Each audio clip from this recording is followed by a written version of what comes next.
여러분 편안하셨습니까? 오늘 아침에 좀 쌀쌀합니다. 자, 3월 28일 금요일입니다. 3월 이제 마지막 금요일이기도 하고 이제 정말 3월 다 갔네요. 2025년도 이제 1분기가 오늘로 이제 얼추 좀 마무리가 되는 것 같습니다. 자, 오늘 이데일리 신문에 무슨 내용 나왔는지 살펴보겠습니다. 현대차 31조 투자에도 차 25% 관세, 한국에도 예외도 아니다. 사실 기억나시죠? 정의선 회장 백악관에서 딱 브리핑하러 그런 날이 올 거라고 우리가 상상이나 했겠습니까? 뒤에서 옆에서죠. 트럼프 대통령, 저도 뭐 말씀드렸던 것처럼 아주 관대한 표정으로 이렇게 흐뭇한 표정으로 보고 있던 모습 기억나실 겁니다. 근데 참 그렇죠? 그렇게 발표하고 나서 그 다음 날 바로 25% 차 관세 얘기. 사실 이건 좀 전격적인 겁니다. 왜냐하면 차, 반도체, 뭐 철강 이렇게 품목별 관세 얘기는 조금 이제 가라앉는 게 아니야 이런 얘기가 나왔었거든요. 그랬는데 그런 상황에서 이제 현대차가 31조를 이제 백악관에서 투자하겠다 발표했을 때 자동차 관련주를 비롯해서 우리 시장 상당히 좀 안도하는 그런 분위기였는데 역시 트럼프는 트럼프입니다. 뒤통수를 탁 치죠. 차 관세 바로 그 다음 날 부과를 한다 이렇게 발표를 했습니다. 예외는 없다. 또 영구적이다 뭐 이렇게까지 얘기를 했습니다. 뭐 협상의 여지를 풀풀 남기는 그런 멘트면 불명합니다만 그럼에도 불구하고 이런 전격적인 발언, 언급, 이런 발표가 시장에 주는 충격, 또 사람들 마음에 주는 이 생채기는 사실은 그만큼 클 수밖에 없습니다. 예상을 못했던 거기 때문에요. 언뜻 보면 이 제목만 놓고 보더라도 제목에도 좀 그런 느낌이죠. 투자에도 점점점. 이게 좀 뒤통수 맞은 걸 좀 세게 맞은 게 아니냐. 현대차 이거 정말 몰랐을까 이런 생각도 들 법합니다. 자, 이게 이제 지금 뭐 전반적인 이 현대차와 관련된 이 차 관세와 관련된 분위기인 것 같습니다. 조금 더 시야를 확대해 보면 결국 이게 이제 시장. 어제 국내 시장도 충격을 줬고 또 오늘 뉴욕 시장에서도 역시 충격을 줬습니다. 그러니까 전격적인 것, 불확실한 것, 예상하지 못했던 거라는 거는 그만큼 시장에는 좋지 않은 악재다 이렇게 볼 수밖에 없는 겁니다. 자, 이제 소위 이제 차 관세가 확정이 됐기 때문에 이게 이제 또 어떤 영향을 미칠 것인지 이 부분이 상당히 중요합니다. 오늘 이데일리 신문도 이렇게 기사를 다루는 게 참 드물거든요. 1면, 3면, 10면, 12면 이렇게 걸쳐 다루고 있습니다. 그러니까 1면과 3면의 한 기사를 다룬다는 거는 그날의 톱 기사다라는 얘기고 10면이 보통 이데일리 같은 경우 국제면이거든요. 국제면에서 이걸 다루고 12면, 13면이 보통 산업면인데 그러니까 오늘은 거의 뭐 이데일리 신문의 가장 중요한 기사로 굉장히 크게 다루고 있다. 이렇게 그 정도로 중요한 기사다라고 좀 이데일리에서도 보고 있는 겁니다. 어제 또 마침 트럼프 발표라고 난 다음에 관세 발표를 한 다음에 또 한 장의 사진이 이데일리 신문에도 올라왔습니다. 이게 뭐냐면 이제 정의선 회장이 HMGMA 이 조자 공장 준공식에서 그 직원들 딱 뒤에 도열해 있고요. 거기서 이제 조자주 주지사와 함께 이렇게 사진 찍는 그런 모습들을 좀 보여주고 있습니다. 그러니까 굉장히 엄청난 잔치죠. 왜냐하면 역사상 처음 이렇게까지 한 나라에 투자라는 거는 현대로서는 가장 큰 투자이기도 하고 처음이기도 하니까 정말 잔칫날이고 공장이 또 완공됐으니까 얼마나 또 설레겠습니까. 그런데 이제 그 전날 이제 이렇게 사실 어떻게 보면 잔칫밥에 트럼프 대통령이 재를 뿌린 그런 격이 돼버리고 말았습니다. 자, 중요한 건 이제 다음 얘기죠. 그래서 현대차가 이 상황을 어떻게 또 이제 한국 차들이 또 글로벌 완성차 업계들이 이 상황을 어떻게 이제 헤쳐나갈 거냐라는 겁니다. 일단 현대차도 현대차입니다만 현대차와 기아의 수출 물량의 절반이 미국이기 때문에요. 우리나라 전체 수출의 25%가 또 북미 수출의 25%가 또 자동차입니다. 그러니까 사실 우리나라 전체 경제에 미치는 영향도 굉장히 클 수밖에 없는 거고요. 이게 또 시작이 아니라 다 끝난 게 아니라는 거죠. 이제 반도체, 철강 등등등등 우리 주력 미국 수출품들에 대한 품목별 관세 또 계속 남아 있는 이제 예고된 그런 상황이기도 합니다. 어쨌든 지금 현재로서는 현재까지 나온 상황으로서는 뭐 딱히 방법이 없다. 어떻게 보면 현대차가 그래도 이 조자 공장을 완공을 서둘러서 한 게 그나마 다행일 수 있고 앞으로 투자를 뭐 해서 최대한 빨리 공장을 지어서 현재에서 물건을 많이 생산할 수밖에 없다. 뭐 이런 해석도 좀 나오고 있고요. 그다음에 또 하나는 다시 이제 처음으로 돌아가는 겁니다. 정의선 회장이 현대차가 정말 몰랐을까라는 이런 또 근본적인 의문도 좀 제기할 수가 있는 겁니다. 그러니까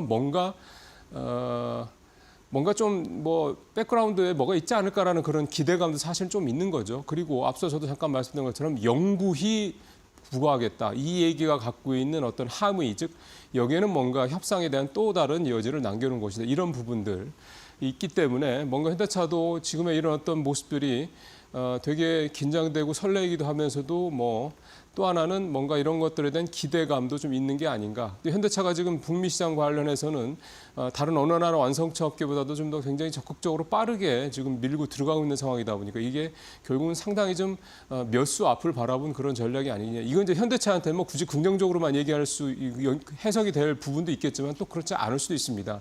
이게 한꺼번에 그 과도한 투자는 결국 그만큼의 리스크를 짊어질 수밖에 없는 거니까요. 참 어떻게 보면 현대차도 회사의 명운을 걸고 던진 투자이기 때문에 이거에 대한 그 결과 이거는 정말 어떻게 보면은 현대차라는 이 회사가 글로벌 넘버 1, 2까지 갈 수 있는 거냐 아니면 다시 좀 미끄러져 내릴 것이냐 이거에 대한 어떤 가늠자가 될 수도 있겠다.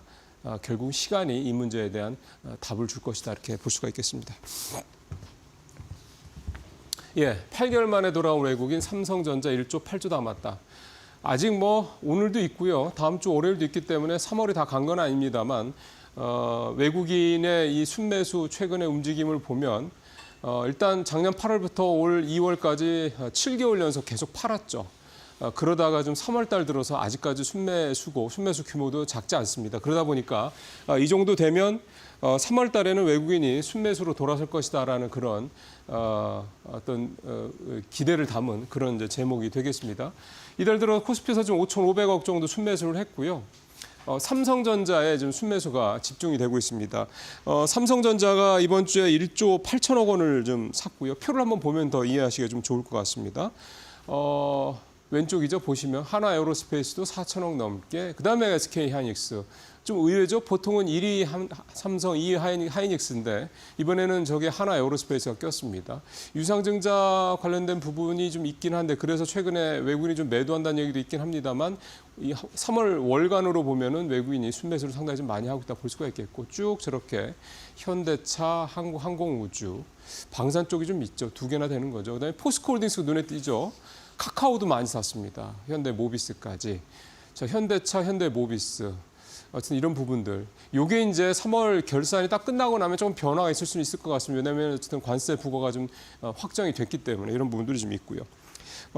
이게 이제 작년 8월부터 올 2월까지 7개월 연속 순매도는 이제 금융위기 이후 가장 길었던 기간이기도 해서 상당히 좀 걱정들을 좀 많이 했는데 일단 3월 달에 뭔가 턴어라운드를 하는 그런 분위기를 좀 만들어주고 있고요. 뭐 물론 오늘 하고 다음 주 월요일 이틀이 있기 때문에 100% 완전 순매수로 돌아서 얘기를 할 수는 없겠습니다만 일단 지금까지 분위기는 나쁘지 않은 것 같고요. 이러다 보니까 이렇게 외국인이 사느냐, 환율도 이렇게 높은데 등등등 이런 여러 가지 해석들이 나오고 있습니다만 일단 해석의 여러 가지 중에 하나만 일단 뭐 포인트를 잡아보면 외국인 이 순매수와 관련돼서 공매도 재개 이 부분이 좀 있는 게 아니냐 이런 해석도 좀 나오고 있습니다. 이제 다음 주에 바로 시작이 되죠. 전면 재개고 예전에도 공매도가 중지됐다가 재개가 된 다음에 외국인들의 순유입이 좀 있었거든요. 그러니까 처음에 잠깐은 좀 시장이 불안하다가 한두 달 정도 지나서부터는 이제 외국인의 유입이 늘어나면서 시장이 좀 안정을 찾아가고 코스피 같은 경우 좀 주가가 올랐던 그런 경험들이 좀 세 차례나 있었기 때문에 이번에도 역시 마찬가지가 재현될 것으로 기대감도 있고요.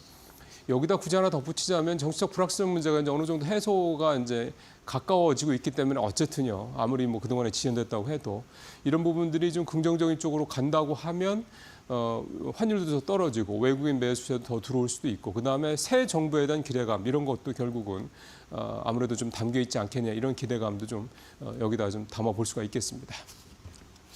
자, 세 번째 가보죠. 공매도 얘기 다 조금 더 이제 들어가 보겠습니다. 대차 잔고가 한 달 새 20%나 늘었습니다. 지금 표 한번 보면은요. 이 58조까지 지금 늘어났습니다.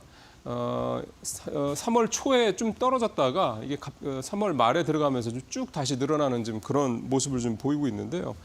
현재 26일 기준으로 58조 5천억 원대. 이게 작년 12월에는 46조까지 떨어졌었거든요. 그때랑 비교하면 20% 정도나 늘어난 거니까 상당히 좀 많이 늘어난 거죠. 대차 잔고라는 거는 투자자가 주식을 빌린 다음에 이제 갚지 않은 그거를 잔고를 얘기를 하는데 이게 주식을 빌린다라는 게 결국 공매도를 하기 위해서는 그러니까 차익 공매도를 하기 위해서는 결국 주식을 빌려야 되지 않습니까? 증권사에서. 그러니까 어떻게 보면 대차 잔고가 이렇게 늘어난다는 얘기는 결국 공매도에 대한 예비성이 있다라고들 해석을 합니다. 그래서 이제 대차 잔고가 늘어나고 이 전체 대차 잔고뿐만이 아니라 개별 종목들의 대차 잔고가 늘어난 종목들도 공매도에 대한 리스크가 더 커진다. 이렇게 요즘 기사들 많이 나올 겁니다. 이제 그런 종목들도 쭉 이렇게 리스트 좀 뽑고 하는 기사들도 많이 있고요. 뭐 분명히 100% 이렇게 될 수는 없지만은 뭐 참고는 분명히 해야 될 필요는 있는 그런 내용이라고 볼 수가 있겠고요. 특히나 최근에 대차 잔고 20% 늘어난 거에 대부분이 한 70% 정도가 외국인이 좀 이거를 가져갔거든요. 그렇다고 하면 결국은 공매도가 재개가 되면 외국인들이 외국인들이 특히 대차 잔고를 많이 갖고 있는 종목들 같은 경우는 여러 가지 좀 우려도 한번 생각해 볼 수 있다. 이렇게 좀 볼 수가 있겠습니다. 일각에서는 삼성전자에 대해서 외국인이 계속 사고 있는 게 결국은 공매도가 재개가 되면 공매도를 하기 위한 차원이 아니냐 이런 해석도 있고요. 그럴 수도 있죠, 분명히. 그런 가능성을 전혀 배제할 수는 없습니다. 또 반대로 외국인이 삼성전자를 지금 사고 있는 자체가 삼성전자 지금 그 밸류가 워낙에 좀 낮아져 있는 상황이기 때문에 저평가 밸류를 가지고 이제 사는 거다. 이렇게 했기 때문에 뭐 공매도가 재개된다고 해도 삼성전자가 다시 멀티면 5만 원대 초반까지 이게 밀려 내려갈 그럴 위험성은 적다. 이렇게 보는 해석도 있습니다. 어쨌든 뚜껑은 공매도가 재개된 다음에 윤곽이 드러나지 않겠냐 보여집니다. 오늘 마지막 기사는 MBK 얘기인데요. 오늘 이제 중기 주주총회 열리죠. 그 동안에 계속해서 뭐 줄다리기가 벌어졌는데요.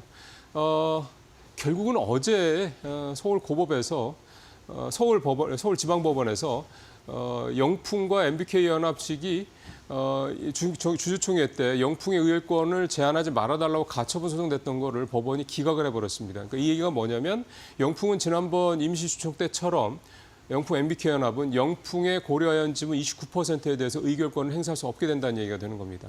그러니까 이게 사실은 영풍의 고려하연 이 지분이 이게 사실 대부분인데 이게 3분의 2 정도가 되는 거니까요. 이거를 쓸 수가 없게 되면 이거에 대한 의결권이 없어지게 되면 이거는 사실은 뚜껑을 열어보지 않아도 결과는 이미 나온 거나 진배가 없습니다. 이 부분에 결국 이렇게 되면은 현재 이 MBK 연합 측이 쓸 수 있는 의결권 지분이 한 18% 정도밖에 안 되거든요.